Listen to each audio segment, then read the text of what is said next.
السلام عليكم ورحمة الله وبركاته. أخيارتنا داونيساي waxaa halkan maanta marti noogu ah galabta marti noogu ah labada macallin ama tababare ee ka kala socda Columbus Stars iyo Ohio United. Mahad Cawaale oo ka socdo ama coachka kooxda Columbus Stars iyo Cabdifataax Faray oo ah kooxda Ohio United FC macallinkooda. maadaama sanadkan hadda dhaqaalihiisu aad u xun yahay oo adduunka oo dhan caalamka oo dhan uu dhaqaale ka cabaadayo maanu ballan qaadin inaanu ka bixino hoteelo, laakiin waxaan u sheegnay inaan ka bixinayno raashinkooda iyo refreshmentigooda,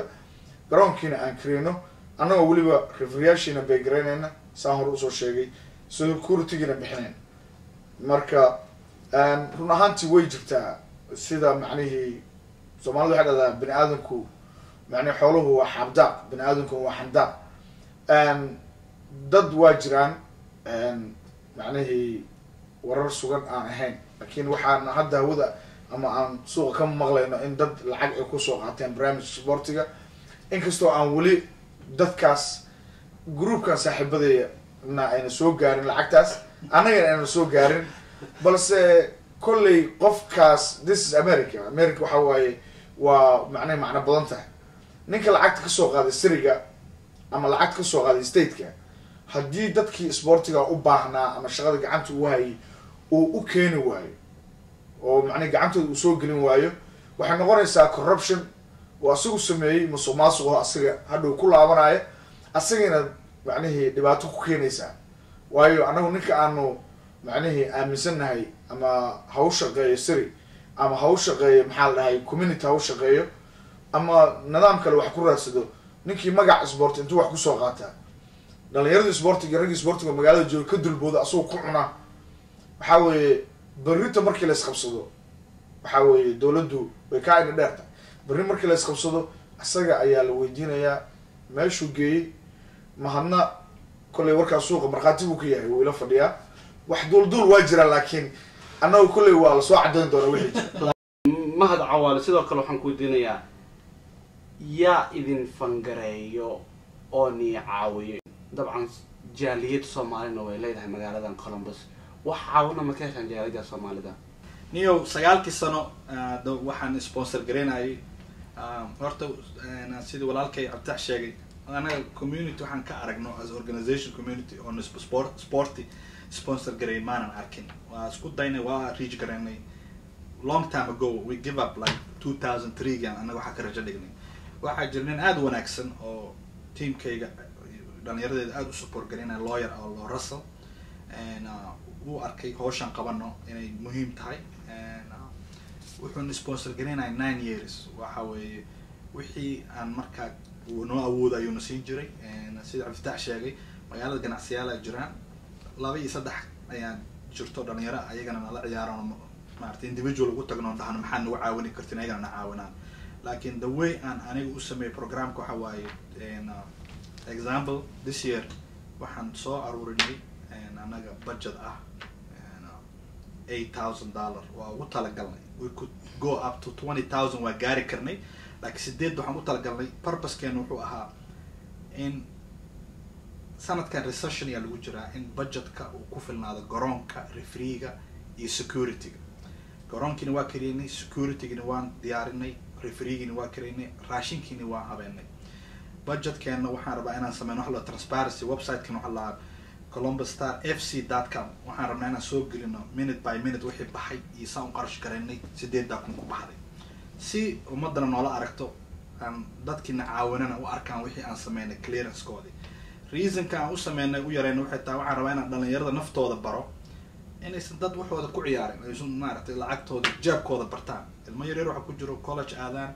waxaan ku qasbay $100 inay keenaan. markayna macallimu ma keeni karo, waxaan 50 keen. waa inaan barnaa ayaga naftooda inay noqdaan independent, si ay u ogaadaan jeebkooda inay wax ka bixin karaan, si ay u dhadhamiyaan dadkii annagana caawimada idinka raadina idinkana wixiina kusoo darsada. so also xaggaasna waxaan ka waday education wise inaan tuso. sida Cabditax ka dhawaajiyay, waxbaa maqbaqalnaa banaankaas oo sporti wax lagu qaatay, laakiin hadda markii aad wixii wax aad hayso kala ka doodi kartaa markaa, laakiin madmadowgaas wuu jiraa. saan kuu sheegnay sida walaalahay Cabditax iyo aan believe ayaga naftooda in community gooni ah fangareeyo marka soo ku sheegay waa waxaad soo heli kartid ama aqoon dhalinyarada u tagtid ama qofka macruufta ah saasan ku dhignaa waa shaqo adag lacag aruurinta runta markaan ku sheegay shaqo adag so basically community wax ma ka heshin community waxaan keen lama community-ga laba ganacsi oo niman dhalinyaro ku badan la ciyaaro waxna siiyo ma ogi ninka lawyerka specifically community wax kama helno jaaliyada Soomaaliya jaaliyada Soomaalida jaaliyada Soomaalida qof dhalinyaro taqaanid adiga sadan ku nimaan ku dhor maxaan faaraxo maxaan noogu daray content dadna siisid waxaan u aragnaa wiil dhalinyaro Soomaalina caawintay oo content ku qasbana laakiin madaxda kuma caawiso madax iyo gudoomiyada iyo wax anaga personally aan aragnay specific ah oo aan sheegi karo ma jiro su'aashan waxaa labadiina waa hal mar aan igu weydiinahay inaan iga jawaabtaan waan jeclaan lahaa cabditax fari aan ku hormaro waxaan ku weydiin lahaa xulka Soomaaliya ee kubadda cagta maanta sanadkan bilowgiisa January waxay ka qayb galeen koobkii East African Cup waxayna 4 game ee 3 game laga badiyay hal game way badiyeen sidee kula tahay xulka Soomaaliya ee kubadda cagta maanta heerka uu gaarsiisan yahay su'aasha labaad aan ku weydiin lahaana waxay tahay inta sano coachka ahayd taariikhdeeda ama previous life-kaaga iyo waxaan jeclaan lahaa ayadana inay iga warantid runtii waa su'aal aad iyo aad qiimo u leh xulka qaranka Soomaaliya meesha uu maanta taagan yahay haddii aan soo hormariyo qof walba oo bini aadan ah wuxuu leeyahay fikir buu leeyahay iyo ra'yi markii su'aasha la dhiibto aragtidiisu ka dhiibtaa laakiin anigu my experience-gayga ama khibradda aan u leeyahay kubadda cagta haddii ay noqoto intaan soo ciyaaray ama intaan coach ka soo ahaa marka miisaan la wada saaro xulka qaranka Soomaaliya iyo xulka qaranka Tanzania miisaan marka la wada saaro run ahaantii waxay noqonayaan team dhisan oo u dhisan maaliyad ahaan facility ahaan u dhisan macallimiintiisii iyo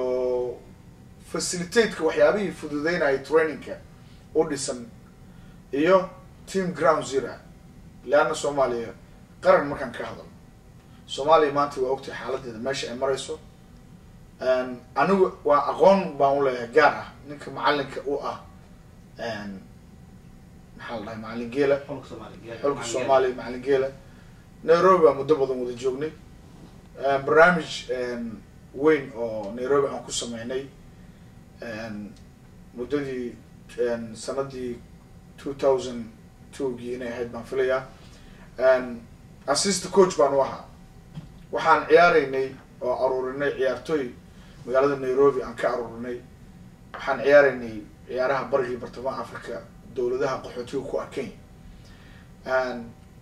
macallin geela experience uu leeyahay macallin aad u fiican oo experience badan leh oo khibradiisu